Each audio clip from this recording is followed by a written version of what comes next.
When you're ready to run your load test, you can do so by simply clicking the play icon. This will run the test interactively from Visual Studio 2010. Alternately, you can choose to do the same thing, but with the debugger attached.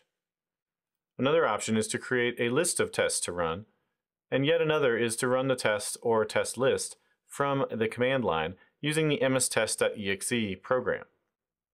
Finally, you can use a scheduler to schedule test runs for off hours.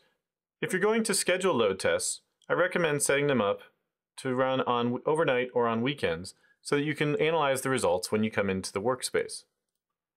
You can set these up very easily by using the mstest.exe command line tool and by creating a test list to represent the test that you wish to run. You can create a batch file and then schedule the batch file, or you can simply schedule the mstest.exe command line that you wish to run directly. Typically, I go the batch file route because then I can also run that same batch file interactively anytime I want, and I can store the batch file in source control rather than having that scheduling information simply inside of the task scheduler in Windows. When you schedule the batch file, something simple like this might be used, where you simply specify mstest and then the test metadata file that you want to use, and then the name of the test list that you want to run. This particular sample batch file would run just fine if you were to run it from within a Visual Studio command prompt. However, if you tried to double click on it or ran it from a scheduler, it would probably fail because it probably would not have mstest in the path for that command prompt. In that case, you'll want to specify the full path to mstest, as we'll show in just a moment. When you run this batch file, you would have results similar to these, where you would see the tests begin, it would load up the VSMDI file, begin executing each test, and then when it was completed, it would show you where the test results had been stored.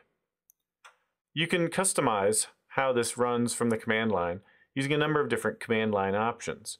For instance, you can specify a test container, which is the assembly name of the test project that you've compiled.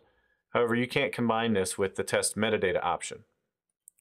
Then you can specify an individual test. This will actually run any test that includes the substring that you specify in its name or its path.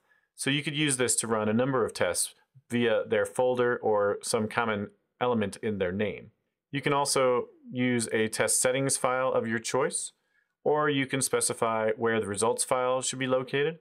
You can also choose to use the unique flag, which when combined with the test flag will ensure that only an exact match is run, rather than any test that happens to have that substring.